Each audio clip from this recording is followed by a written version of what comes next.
In today's video, I'm going to teach you how to draw a line in feet and inches. We'll walk through 2 clean, reliable ways to do it in AutoCAD, keeping everything simple and precise so you can follow along confidently.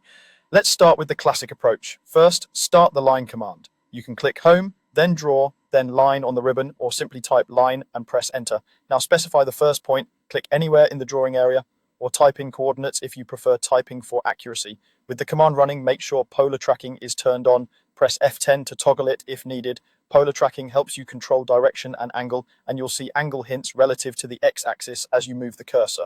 Point your cursor in the general direction you want the line to go. Type the angle you want, for example 45, and press Enter. This locks the direction. Next, type the length of the line and press Enter again. AutoCAD will draw the line exactly at that length and angle. When you're done, press Enter to finish the line. This method is great when you know the angle and length numerically and want a quick, accurate result. Now let's use dynamic input, which gives you handy on-screen boxes for length and angle. Turn on dynamic input by pressing F12 or click the DYN button on the status bar. When enabled, you'll see small length and angle fields pop up right next to your cursor while you draw. Start the line command again by typing line and pressing Enter, or by clicking Home, Draw, Line. Choose your starting point by clicking in the drawing, or type coordinates like 0.0 if you want an exact origin. As soon as you move the cursor, you'll see a length box appear.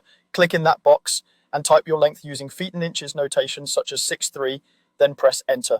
This tells AutoCAD exactly how long the line should be, using imperial units in a natural way. Next, set the angle. You can either type the angle right in the angle box or simply rotate the cursor until you see the correct angle appear and confirm it. Press Enter to finish the line and complete the command.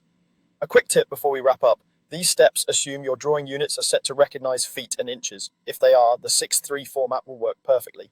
Keep polar tracking on for clean angles and use dynamic input whenever you want that intuitive heads-up editing experience.